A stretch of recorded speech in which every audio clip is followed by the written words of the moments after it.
Hi, all of y'all. It's such an honor to talk with the three of you around this topic of abolition and the law, and about your work, which thinks through Black aesthetics, thinks through movement lawyering, thinks through practices of text and genre and opacity and fugitivity, and demands for transparency put on Black art and Black folks. And so I wanted to, by way of maybe giving an introduction to the audience, ask each of you if you could describe, tell us about yourself, about your work. What are the kind of focuses of your work right now, the questions you're taking up, and how did you arrive at this kind of abolitionist politics or horizon? And anybody can go first. Sure. My name is American. I'm an artist and educator. I primarily work in sculpture and video, but I'm very interested in sort of thinking about how art can be educational, but also how it can have a relationship to activism and organizing, and how the different concerns of those practices can be furthered through art. And I very much think about my role as an artist like in relation to those things.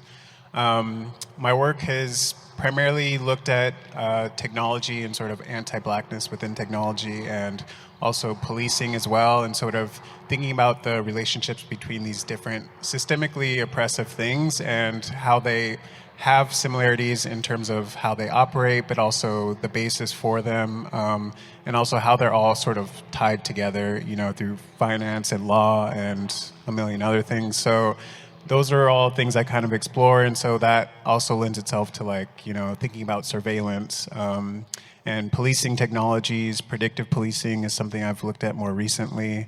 So that's kind of, and then I guess to say how I got into abolition, I did a couple of exhibitions that were really focused on policing and police identity, and also policing technology.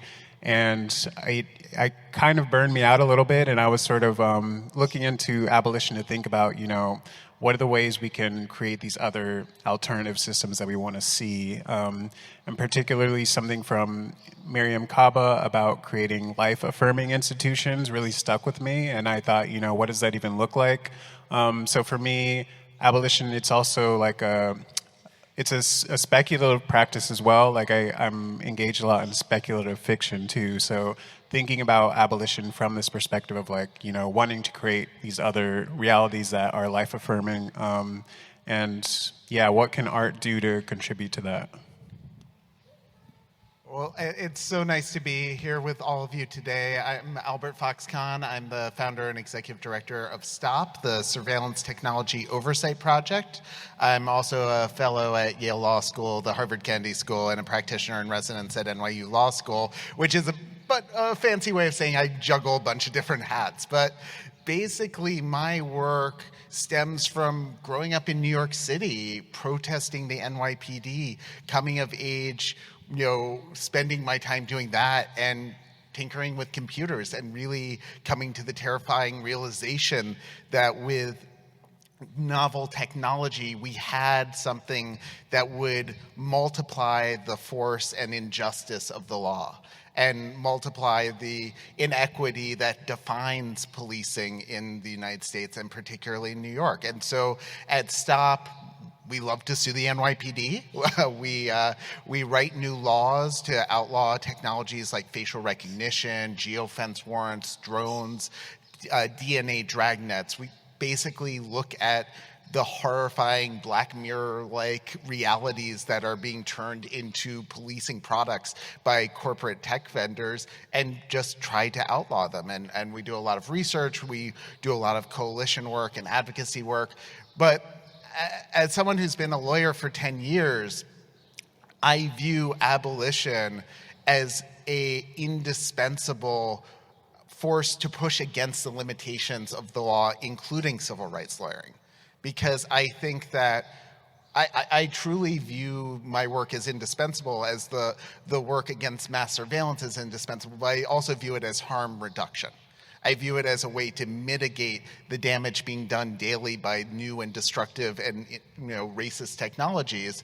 And I don't believe that a legal system affords those who operate within it the power to truly stand up against the things that define injustice in the American legal system. And so I think that, as a lawyer, we have to be held accountable by community, by the broader abolitionist movements, to really realize that there's a limit to what the law in itself can accomplish. Hi, I'm Keemalah, Janan, Rasheed, and I feel a little bit out of place because everyone's wearing blue, and I did not get that memo to wear blue. But I think just going off of what's already been said, I think about myself as a learner, and then when grant season happens, then you're not a learner, you're a installation-based artist. But for the purposes of being capacious and expansive, I identify as a learner, which means in a lot of ways I'm constantly in this process of both self-study and external study, and then I make something that is trying to shore up part of what the residue of that study. And so sort of the ways that I got into abolitionist work were just because I grew up encountering the police all the time. I grew up in the Bay Area in a small town called East Palo Alto. It's technically Silicon Valley, as I was sharing with American earlier. Facebook is literally behind my parents' house. And so I think that a lot of my early interactions with the carceral system included just the heavy presence of policing forces in my neighborhood, and then experiencing police raids in my teens, and sort of that interaction with the police where when someone runs up in your house and during a police raid, there's not a lot of sort of chance or moments of humanity, because the only purpose for them being there is to capture someone, to do something with someone. And so I spent a lot of time sort of thinking about those interactions. And I remember this one particular police raid of that happening, and then the next day going to my private Catholic school in Atherton, which is this very fancy neighborhood, and just acting like nothing happened, because I knew, I couldn't explain those experiences to my peers, and there wasn't really a moment to actually stop and catch your breath to be like, that was weird. It was sort of a normal part of life. And so by the time I got to college, I became really interested. I was always interested in teaching. I was always teaching, and I worked with a lot of programs that were supporting incarcerated folks. I interned with Critical Resistance and did a lot of work around abolishing the 3 strikes law in California. And I got sort of burnt out in sort of activist context because I wanted something else. There's a whole lot of stuff. We don't have to do this now. But I got sort of burnt out in that context and focused a lot of my work in sort of more direct education. I was a high school teacher for about 5 or 6 years. And my last year of teaching, I taught at a school in East New York that served undercredited overage students, which are basically students who've been out of school for a while, either because they've been incarcerated or have otherwise been poorly treated within our system. And so when I think about my art practice, I think one of the things I think about a lot is sort of notions of pedagogy and teaching, but also experience, and how to create opportunities and spaces, not to give people information, but to create channels or pathways for people to arrive at things on their own. And so a lot of times when curators talk to me, they're like, what's the work about? And I was like, I don't know.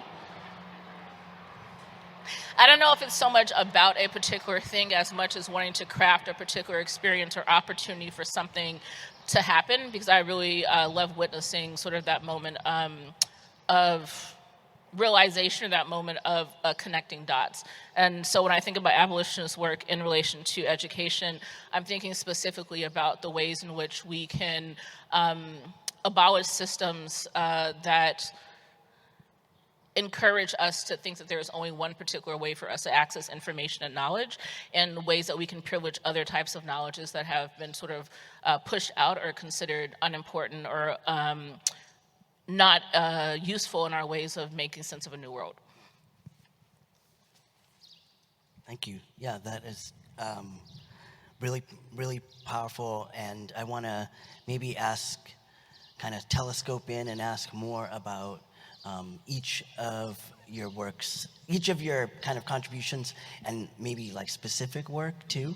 So American, you talked about predictive policing, and some of your other work also is about like the weaponization of color, of blue. And I'm wondering if you can talk about that as well. Yeah, I can I can say something about, this body of work that was really thinking about Blue Lives Matter and sort of the weaponization of blueness.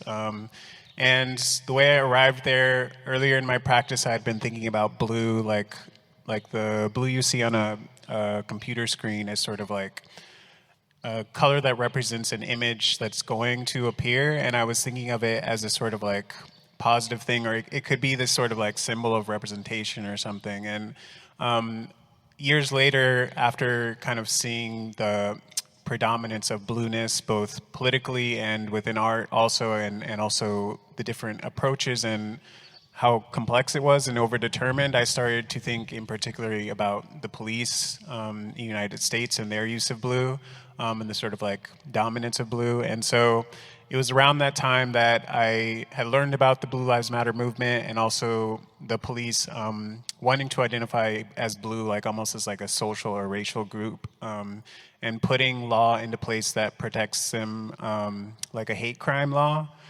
So basically, if you were to injure a police officer because they're a police officer, it's like doing a hate crime, and as if they're not already the most protected group in society. And so I was really thinking about, what does it mean for the police to like think of themselves as not a job or anything, but actually like as a racial group. And so it's kind of a really like twisted idea to think that, they would be thinking that way, but also Blue Lives Matter was a direct response to Black Lives Matter.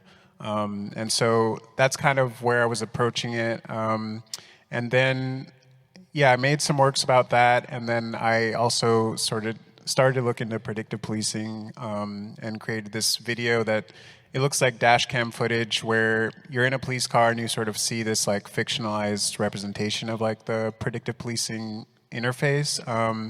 And in the video, nothing really dramatic happens, but it's sort of framed by how this technology is like constantly looking for a target. And so thinking about the sort of like gaze of the police as one that is already, trying to find a suspect or trying to criminalize someone, is sort of like how people become criminals in advance, basically, how that can be determined algorithmically, and the police's reliance on those systems as a way to like escape accountability. Like, we're not racist because we're using an objective, scientifically accurate thing, but it's just based off everything they've already done. So that's where I think algorithms and sort of like new technologies sort of play into recreating this systemic thing that, was happening through their biases alone, but now sort of reproduces them automatically.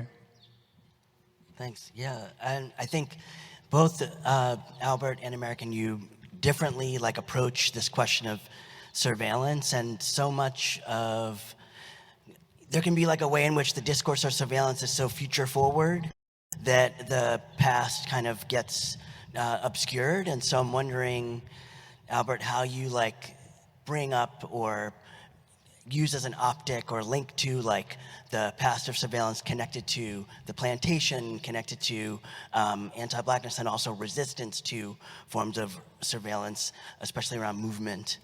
So those histories. Yeah, we at S.T.O.P, we always want to be clear that technology has made it cheaper and easier to engage in racialized mass surveillance, but it wasn't the starting point of mass surveillance. We see surveillance practices in the United States that are older than the United States.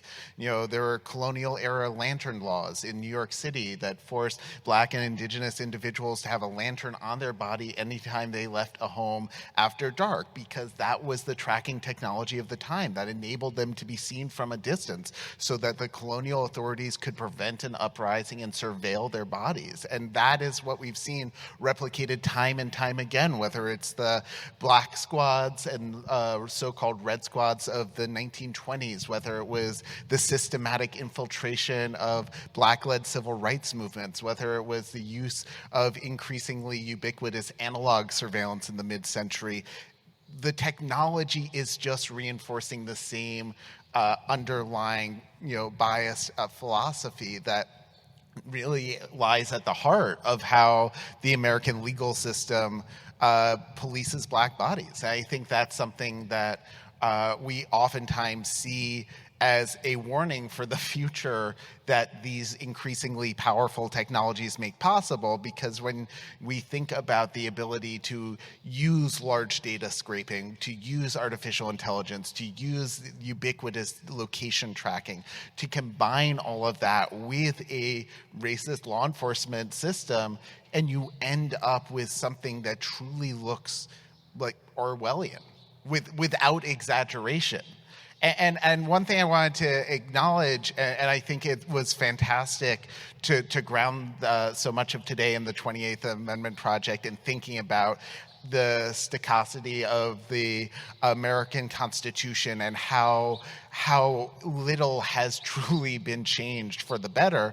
But it goes back even further. The U.S. Constitution codified the racism and injustice in the American legal system of the time, but so much of that was building on, discrimination and injustice built into the British common law system, which was rooted in the injustice of the Roman legal code. This truly is millennia of injustice building on each other iteratively, and that is why I think when I look at this history and the capacity of the American legal system, that I think lawyers are never enough. Yeah, just continuing to think, because I'll come back to our lawyers. Lawyers never being enough or self-extinguishing. I'm curious about, so much of surveillance is a demand for being visible, being recognized, a resistance to opacity, really. And Keemalah, so much of your work is an affront to that. So I wanted to know if you can talk more about text, how it's important for you, a demand for literary transparency, and how you work around cryptography, thinks about this question of surveillance in a different way, maybe a different optic. Yeah, thank you for that question. I've been thinking about the trickster for a month now, and I sort of get hooked into these archetypes or these ideas very quickly, and then I can't let them go. And I think the trickster has been really interesting to me because the trickster shows up across so many cultural contexts. And I think within the cultural context for me of both Islam and just being a black person, the trickster becomes this interesting character in terms of counter-surveillance and sort of moving throughout the world with sort of an interiority that's protected, and that interiority being able to be protective. And so I think coming back to some history, one of the things that I think about a lot in my practice is this document that I found when I had a nonprofit job writing curriculum. It's something called the Oran Fatwa, and it was a fatwa is just like an announcement of an Islamic ruling, and it's from the 1500s, and it was basically this fatwa that said during the time that Muslims and Jewish folks were expelled from the Iberian Peninsula, if you are Muslim and you want to stay in the Iberian Peninsula, you can do something where you can basically pretend that you are Christian, but internally be Muslim. And so this showed up in a lot of ways of intentionally mispronouncing words, or intentionally doing small micro prayers instead of large demonstrative prayers. It was this whole list of all these basically counter surveillance optionings, right? It was like a menu. If you're lost and confused, here's a menu of options. And so I often go back to that document because I often want to think about counter-surveillance within my work, within my practice, not as something that's new, that's coming up in my practice, but as something that's deeply rooted in marginalized communities throughout history, trying to find creative ways to exist in the world and exist in a way that is difficult, but also has an element of play. Because I think that conversations around counter-surveillance and cryptography and protection are very serious, right? But I also want to think about the ways in which Black folks throughout time have played with these notions of counter-surveillance, have played with notions of the trickster, have played with notions of secret knowledge, have played with notions of presenting one way but internally having other ways. Thinking about someone who melds themselves into freedom, right? Thinking about people who have been able to pass. I remember talking to my family about people in our family who were able to pass, and how that was a pathway to get access to certain things to bring back to other family members. And so thinking about all these different technologies of counter surveillance, and sort of thinking about how that shows up in the practice of my work, I think nothing is ever transparent based upon your subjectivity, right? So something that's very clear to you, it may not be clear to someone else based upon what access to information, what experiences you've had in life. And so when I'm making work, it's not so much that I'm trying to create something that is like intentionally opaque. Everything is gonna be opaque if you're not me, because I made the work, right? So that's the first layer of opacity. But I also think there's a layer of opacity that comes about based upon the amount of durational devotion someone wants to engage in. So I think a lot of times our engagement with art is very quick, very fast, very just like in and out. I got the thing, I saw the thing, great. I think the opacity in my work also shows up in sort of the reward on the other end, which is like if you stick around for just a little bit longer, you'll see this thing. And I often noticed, I hate going to my own openings. I just hate openings in general. But when I do go to them, I like to hang out in the background and just watch people sort of move. Because I think that there's a very particular dance people do with work that feels opaque, literally and figuratively a dance. But I also like to watch people watch the watching, if that makes sense, because I'm really interested in the ways in which we create our own barriers of opacity based upon the choices that we make around how we want to spend time with work. And I guess the last thing that I'll say about this is I have been thinking a lot about like celestial mechanics in relation to a lot of this, because I think my reference points for counter surveillance are of course, Glissant, Tina Post's new book, Deadpan, all these references, right? But there's also these celestial characters that have really great counter surveillance behavior, embedded star clusters, which are able to sort of live in the shroud of its own making and to avoid detection. We can think about animals, non-human animals that have developed technologies to avoid detection. And so I sort of like leaning into those historical and non-human examples of ways in which everyone is trying to not be detected, because we often understand the danger of detection. Thank you.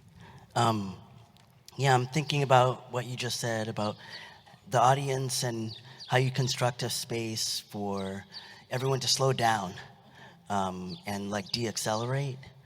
And American, I saw your work at MoMA, and there's like, it is about predictive policing and technology, but it's covered by like a curtain, and you're on some bleachers, so it's like this paradoxical theater almost. And I wanted to ask you about, like, in relation to what Keemalah was talking about, how do you help your audience or your viewers like pause and kind of sit with and meditate on something that happens so fast and that is so pervasive? Totally. The video you're referring to, it's called 2015, but it was made in 2019, and the date refers to when the NYPD started using, or publicly said that they started using predictive policing technology. But the film, it's a little over 20 minutes long, and it looks like dash cam footage, but it's a very slow film, and it sort of makes me think about what Keemalah was saying about opacity, both in relationship to art, but also in terms of how you experience it. When I took some people through the show, I told them to just pay attention to the details, because it is such a slow-moving film. It sort of asks you to engage in a different way. I think often we see a circulation of violent imagery, particularly towards Black people by police, and I wanted to sort of counter that by making something where there's no spectacular violence, but there's violence in this system of how it's designed, how it sort of like looks for things, how things are listed, how information presents itself. And so asking people to sort of like sit with it and just feel, the feeling of this car, and like you hear the car, and you see like, you're not sure exactly what's happening, and then it says like crime deterred, and it's like, okay, like what happened? Like, did someone get arrested or what? So just requiring you to sort of like have this slower engagement and sort of like feel the tension of, this spectatorship that's happening. In terms of the installation, when you come into the room, there's this big blue curtain, which is meant to sort of, allude to the intensity of the police as an institution, but it's also sort of theatrical. And you enter into the space and there's a large projection and you sit on these bleachers, and it is meant to be kind of like a voyeuristic thing to sort of like represent how the police have this kind of like this like preying mentality, like they're preying on someone, and it's sort of like you're in this position to like watch this like hunt almost. And so wanting to sort of emphasize how much there is a spectacularness to that frame of the police car windshields. Thanks. I wanted to maybe shift gears and ask you, Albert, about, well, two questions. Like, one is what you think the role of art is in kind of in relation to your own work. And then another question is like this tension that you are pointing towards between abolition and lawyering, and thinking about how to work through that. And maybe you can say more about, I'm just thinking about like civil rights movement law, Charles Hamilton Houston, or even the anxieties and panics around and banning now of like critical race theory. So thinking about figures like Lonnie Guinier or Randall Kennedy or Charles Ogletree, or like folks who have been part of this critical race theory kind of at its inauguration, and now to see this backlash and kind of criminalization of, or banning at least of critical race theory, to think through like, can you talk more about like how to have the law mobilized towards abolitionist ends? Yeah, and it's actually, when you mentioned Charles Ogletree, it just it made me just flash back to when I studied with him in law school, and it was a world where it feels so different from the one we are in today, where I don't think anyone on the right had ever heard of critical race theory, let alone introduce laws to ban it. And to see a moment where it is so misunderstood, so misrepresented, and used in this way to demonize any acknowledgement of the existence of race or racism or racial injustice, it honestly, if you had told me this is where we would be 10 years later, I would never have believed it. Because at that time, it felt like the law was building up the infrastructure for lasting systemic change. Because I saw these incredible, giants of the law who had built, powerful critiques of the injustice built into legal systems, who had mobilized generations of movement lawyers. And we still see that infrastructure for change. We still have incredible movement lawyers every day fighting to, defend the rights of people who are targeted by the state, fighting for lasting change.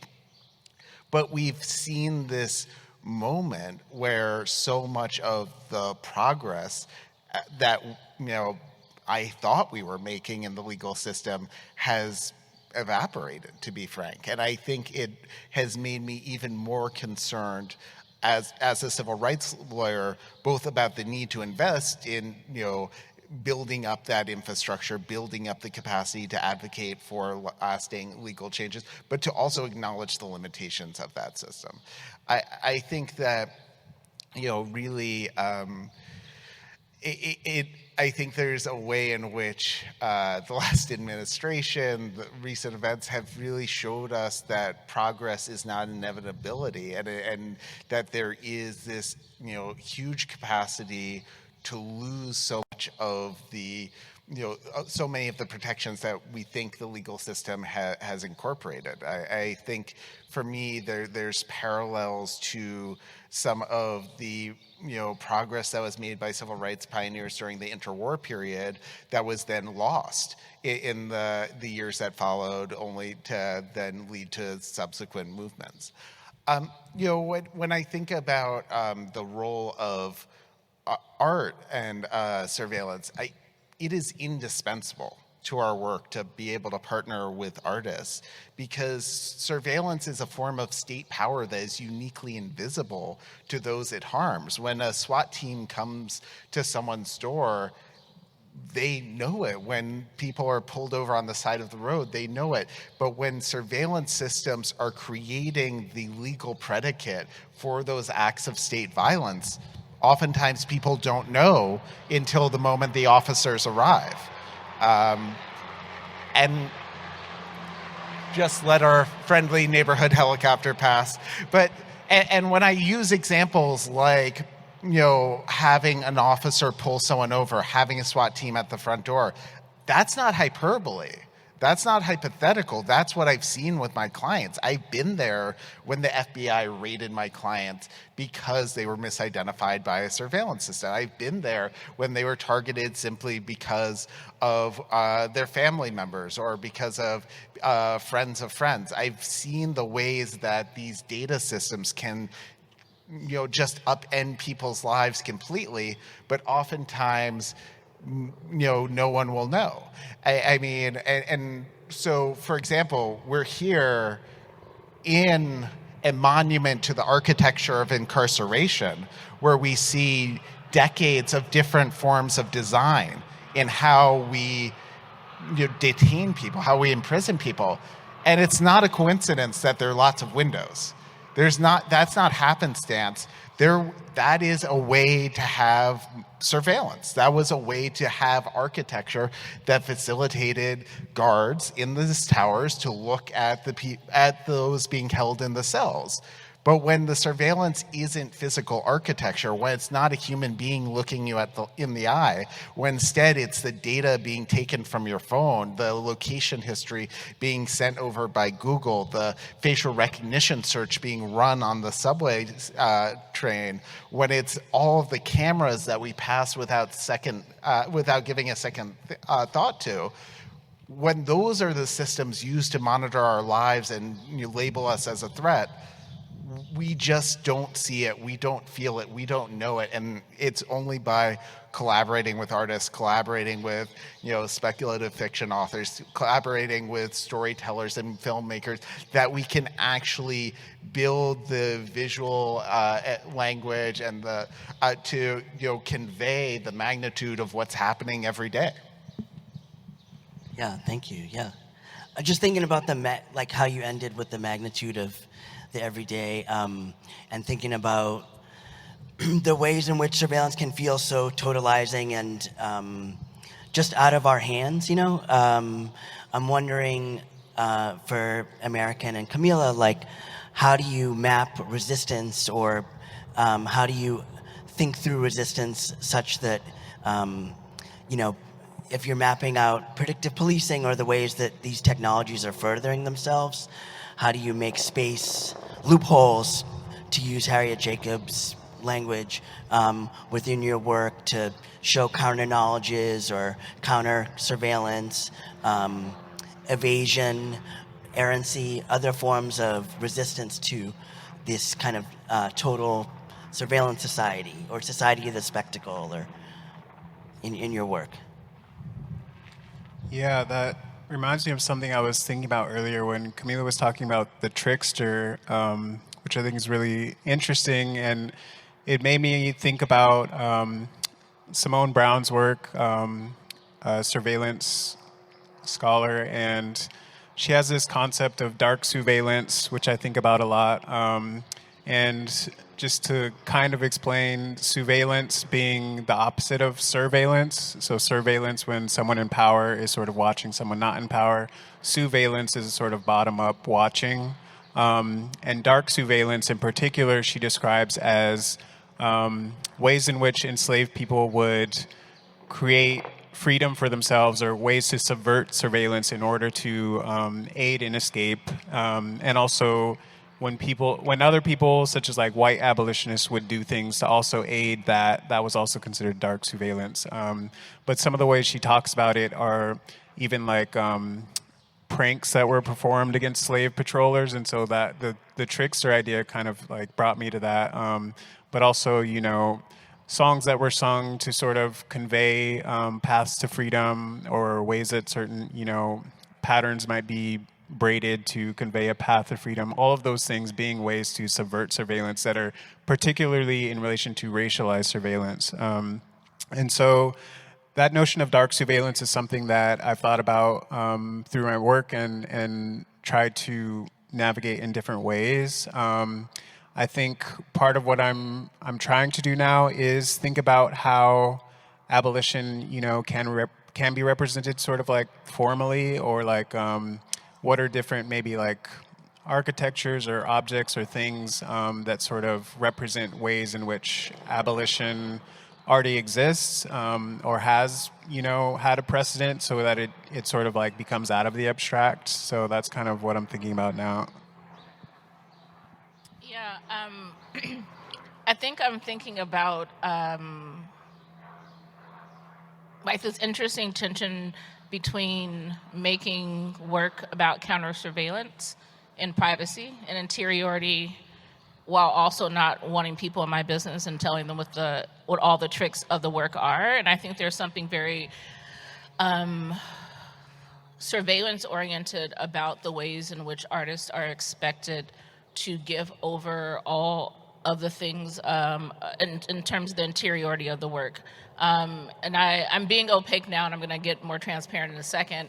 I think something that has happened for me as an artist is I'll make something and someone will say, "What does it mean?" And I'll be like, "I'm still figuring that out, but this is the thing that I want to put forward. This is the thing that I want to put forward. This is what I made, and I'm figuring it out." And part of the I don't know, I'm figuring it out is both the question itself is a problem, because it supposes that the purpose of art is to grasp or comprehend something versus having an experience with something that's not being mediated by me directing you towards a particular conclusion or towards a particular idea, right? The other part of that is if I'm making work about counter-surveillance and privacy and interiority, how does it serve me to tell you all the things that went into this practice, right? And so I think that there's this interesting interest in work about counter-surveillance while not also recognizing the irony of expecting people to tell into themselves. And so I often come back to Zora Neale Hurston, because there's this one very particular thing that she talks about in Meals and Men, where she is talking about collecting folklore and the difficulties of collecting folklore. And she has this one particular line where she says, "The Negro is particularly evasive."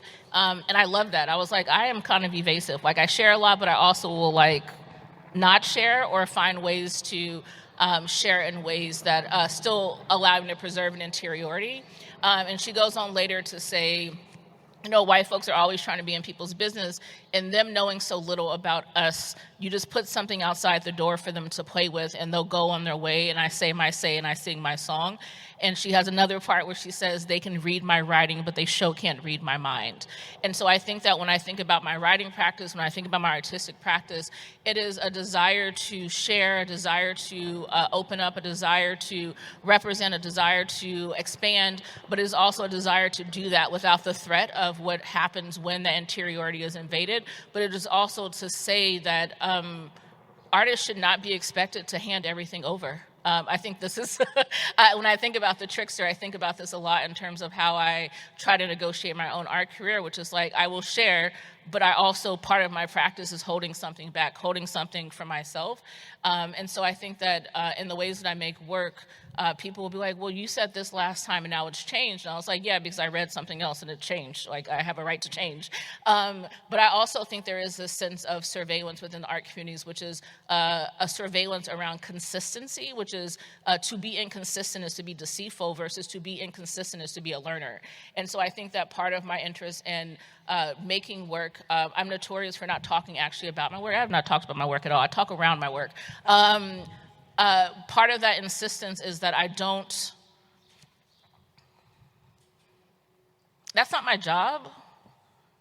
My job is to make things, and your job is to encounter them and do things with them, right? And so I think, I don't know, there's something for me around surveillance within art contexts that asks for artists to do more than I think is actually useful for the audience. And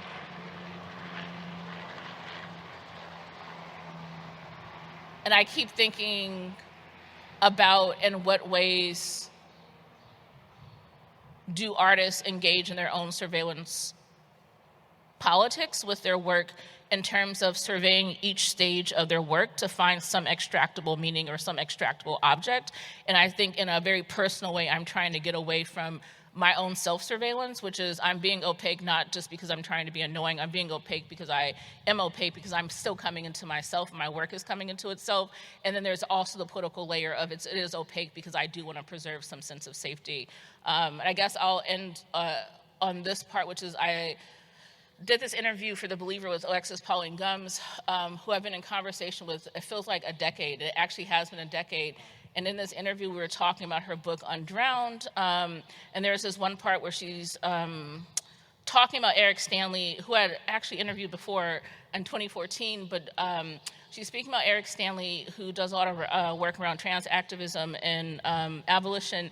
And there's a question around the danger of swimming unseen. She asks us this question around like the danger of swimming unseen, right? So like we don't want to be detected. We want to preserve our integrity. We want to ensure that we are safe. But also what happens when we swim unseen. And the way she phrases the question, I'm not going to get it correctly. She says something like, what if swimming unseen, sorry. What if swimming unseen, I think almost like robs someone of some experience that would otherwise free them? And so I think about this question a lot of like moments when I am being opaque, moments where I want to preserve some interiority, but also the moments where I am being more explicit, more transparent about who I am in ways that could be freeing to other people. And so I think there's always a delicate balance of like, yes, opacity, but what if like that one time you said, oh, actually I have ADHD, that was actually really helpful to someone. And I actually think about this in my teaching practice of like telling my students the first day I was like, so yeah, this thing with ADHD is going to impact how we learn together. And then all my students were like, yeah, me too. And so we had this like come to Jesus moment where we could actually sit with that. And so I think that was a long way to say opacity itself is a strategy that you have to strategically deploy, and that requires close listening to the people that you're engaged with to understand when to strategically employ it, both in your art practice and in your personal day-to-day interactions. Sorry, that was a really long-winded way to say no, the same you thing. don't. Please don't apologize. That was so powerful. I also think it makes me think about trust, like trusting your audience to understand and like having space for that, which is a vulnerable act, but that's really profound to think about. I wanted to kind of bring it to a close by thinking with all of you, about Octavia Butler and American and Keemalah, you both in different ways reference the speculative Octavia Butler, and I was looking at some of her talks, her interviews recently, and because there was a really important revisitation and re-inhabitation of her work in this time. And she, in some of her work, she kind of like, almost like sage-like predictions of the kind of political moment and juncture we're living in. And, but also she actually, like, when speaking about her work, says that her novels aren't prophetic, they're cautionary tales. And she's actually like holding space for contingency, and more than contingency, the possibility that we can all do something different. And so I'm curious about, how the speculative and Butler offers you both ways forward, and then Albert, like, are there speculations you want to kind of leave us with as well? Yeah, I think this notion of a cautionary tale feels very related to abolition, because it is proposing like this is how things are going to be if we don't change anything. and I think a lot of times people that aren't, heavily read of Butler sort of have this idea of like, I don't know, they're gonna read it and it's gonna be like a delightful fantasy or something. But the books are actually like really painful and really heavy and very, real and reflective of what's already happening. Butler described herself as a news junkie. She would like listen to the public radio. She would, have all these news clippings, just like so many. And a lot of what she writes about is sort of just, mirroring what's already going on at the time that she's writing, in the 70s and the 80s. And I think also kind of connects with something Albert was saying about how much these systems are sort of built on themselves. Like if you actually want to predict what's going to happen if nothing changes, like you can just look at what's happening now, what happened, 20 years ago and back. And yeah, I also was just thinking about Butler because of the trickster, which is an idea that she played with as well, and maybe Keemalah could say more about that. But yeah, her last novel that was going to happen after Parable of the Talents would have been Parable of the Trickster, and so the book itself also was elusive in a way. And yeah, I can say more, but I want to hear.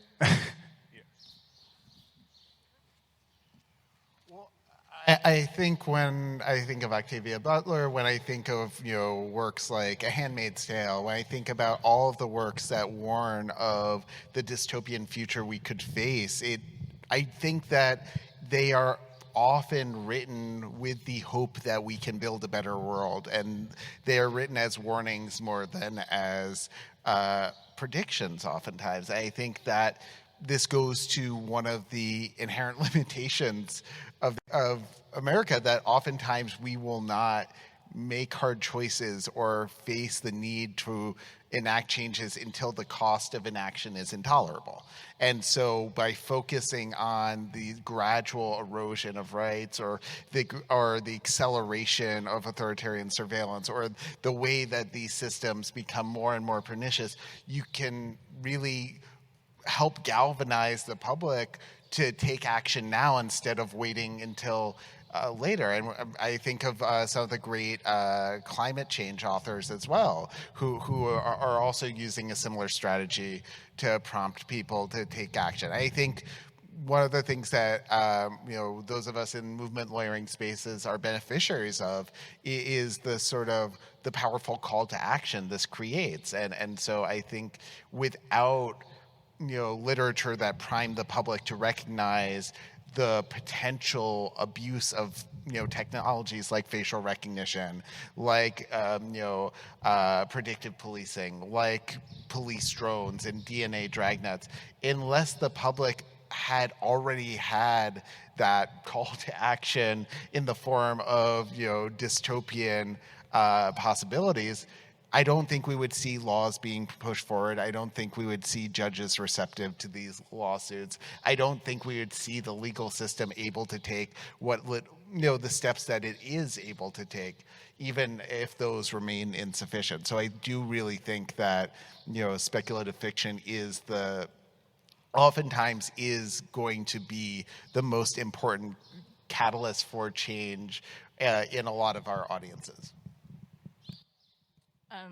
I'm going to share an anecdote because I met Octavia Butler in 2002, because she her book Kindred was assigned as our, so this is how old I am, her summer reading in 2000. It's like 20 years ago. Wow.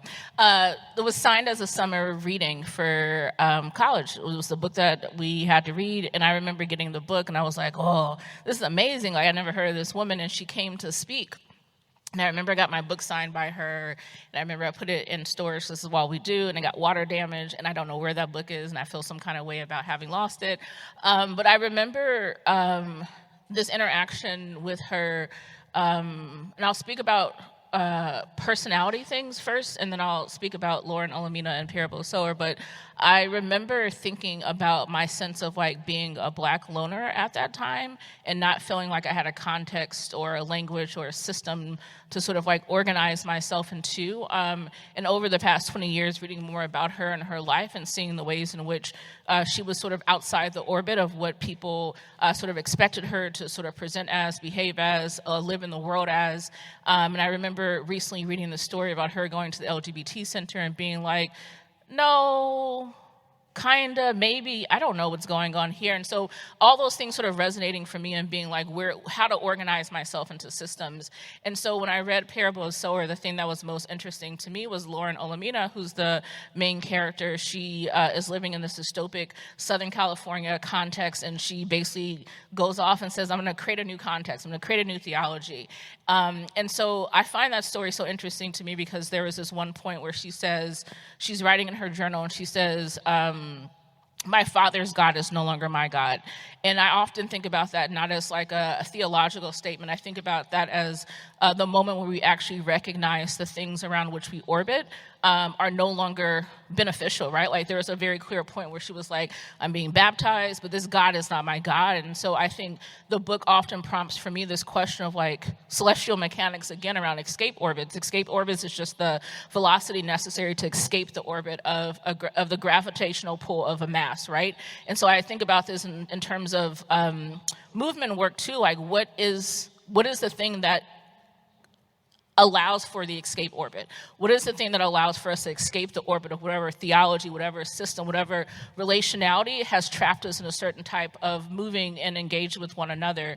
And so I think that when I think about Octavia Butler, it is more of the ways in which her work, again, to borrow her language, primitive hypertext, allows for me to push outside of myself or push outside of traditional modes of knowledge production or traditional modes of where we think we can find solutions to actually think about, like, where else can we look? How else can we do what Pauline Oliveros asked us to do, which is quantum listening? How else can we listen or engage in ways that allow for us to listen to many things at once? And I guess in thinking of primitive hypertext, what that leads me to is sort of this Audre Lorde speech that she gave at Harvard. I think it was the lesson from the 60s where she talks about revolution not being a one-time event. And I think about that often in relation to Octavia Butler, because I think the main thing that she keeps reminding us is that this is not a one-time thing. We have to keep maintaining the structure, right? Lauren Olamina is out here. She's like, I'm going to write this book. I'm going to start this religion. But she also has to maintain the structure. She also has to maintain what has been produced. And so I think that in a context that we are in now where we love fast, quick, easy solutions, we all love that like beautiful revolutionary moment that we can post on Instagram, that we can like celebrate, that we can like buy a name tag for, a t-shirt for, but the real work is that thing happens, is a flashpoint, and then we spend the rest of our fucking lives trying to maintain whatever crumb of the thing that we've sort of like shored up. And so I think that the thing that Octavia Butler teaches me in a lot of ways is both like quiet surrender, of like surrendering to the things and being able to listen, but also this sort of like perpetual action. Like it's perpetual, and it's not always on the surface where you can see it. It's not always like glamorous. It's not always fun, but it's this perpetual engagement. Because when I think about the question of abolition, I say we abolish and then what? We still have to maintain the relationality. We abolish everything that's terrible, and then we hate each other. We can't get along because we didn't put into the work of maintaining certain types of relationality that allow for things to become automated, and not automated in a bad way, but we automatically know how to extend care to one another. And I have one more thing. I have to look at my paper before I forget. I think that's it. Yeah. I think that's it. Yeah, sorry.